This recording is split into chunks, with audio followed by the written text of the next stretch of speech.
പാലക്കാട് നിയമസഭാ ഉപതെരഞ്ഞെടുപ്പിന് കളമൊരുങ്ങുമ്പോൾ B J പിയിൽ സ്ഥാനാർത്ഥി ആരായേക്കും എന്നതിനെക്കുറിച്ച് തർക്കങ്ങൾ കൂടുതലാവുകയാണ്. ബി ജെ പിക്ക് പാലക്കാട് ഇത്തവണ സാഹചര്യം ഏറ്റവും അനുകൂലമാണെന്നും അതിനാൽ സംസ്ഥാന അധ്യക്ഷനായ കെ സുരേന്ദ്രൻ തന്നെ അവിടെ സ്ഥാനാർത്ഥിയാകണമെന്നുമാണ് ഒരു വിഭാഗം നേതാക്കൾ ആവശ്യപ്പെടുന്നത്. അതേസമയം വനിതാ നേതാവ് ശോഭ സുരേന്ദ്രൻ മത്സരിക്കണമെന്നാണ് മറ്റൊരു വിഭാഗത്തിൻ്റെ ആവശ്യം. മത്സരിച്ച സ്ഥലങ്ങളിലെല്ലാം വോട്ടുയർത്തിയ കേരളത്തിലെ ബി ജെ പിയുടെ ഏക നേതാവാണ് ശോഭ സുരേന്ദ്രൻ. ഏറ്റവും ഒടുവിൽ അവർ മത്സരിച്ച ആലപ്പുഴ ലോക്സഭാ മണ്ഡലത്തിലും കോൺഗ്രസിനെയും CPM-നെയും വിറപ്പിച്ച പ്രകടനമാണ് ശോഭ സുരേന്ദ്രൻ കാഴ്ചവെച്ചത്. 2.99 ലക്ഷം വോട്ടുകളായിരുന്നു ശോഭയ്ക്ക് അവിടെ നേടാൻ സാധിച്ചത്.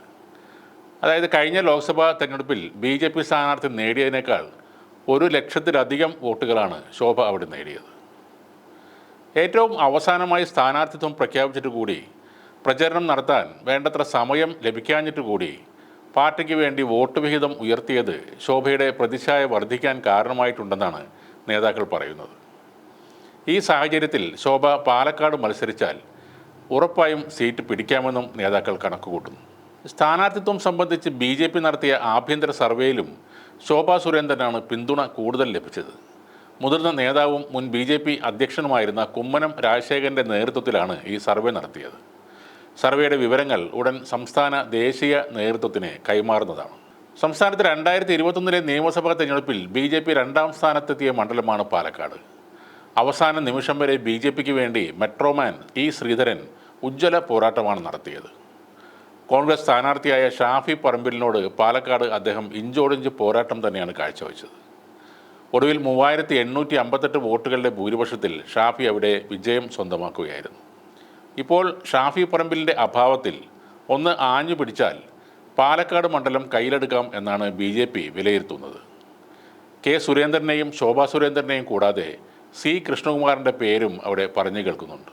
അതേസമയം കോൺഗ്രസിലും CPM-ലും സ്ഥാനാർത്ഥി ചർച്ചകൾ സജീവമാണ്. യൂത്ത് കോൺഗ്രസ് സംസ്ഥാന അധ്യക്ഷൻ രാഹുൽ മാങ്കൂട്ടത്തിലിൻ്റെ പേരാണ് കോൺഗ്രസിൽ മുൻതൂക്കം. രാഹുൽ തന്നെ മത്സരിക്കാനാണ് സാധ്യതയെന്നാണ് പറയുന്നത്. പാലക്കാട് തെരഞ്ഞെടുപ്പിൽ സ്വതന്ത്ര സ്ഥാനാർത്ഥിയെ നിർത്താൻ CPM ആലോചിക്കുന്നതായി പറയുന്നു. പൊതു സ്വീകാര്യതയുള്ള ഒരു സ്വതന്ത്ര സ്ഥാനാർത്ഥിയെ പരിഗണിക്കാനാണ് പാർട്ടിയുടെ ആലോചന. നടനും MLA-യുമായ മുകേഷിൻ്റെ മുൻ ഭാര്യയും നർത്തകിയുമായ മേതിൽ ദേവികയുമായി നേതൃത്വം ചർച്ച നടത്തിയെങ്കിലും അവർ മത്സര സന്നദ്ധത പ്രകടിപ്പിച്ചില്ല എന്നാണ് അറിയുന്നത്.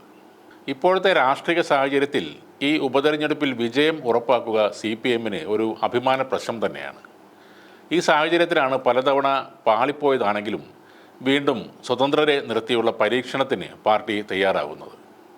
പാലക്കാട്ടേക്ക് അനുയോജ്യയായ ഒരു സ്വതന്ത്ര സ്ഥാനാർത്ഥിയെ ലഭിച്ചില്ലെങ്കിൽ ഒരു യുവമുഖത്തെ പാർട്ടി പരീക്ഷിക്കുമെന്നാണ് പറയുന്നത്. എന്തായാലും ഏത് വിധേനയും മണ്ഡലം തിരിച്ചുപിടിക്കാൻ അരയും തലയും മുറുക്കി രംഗത്തിറങ്ങാനാണ് പാർട്ടി നിർദ്ദേശം.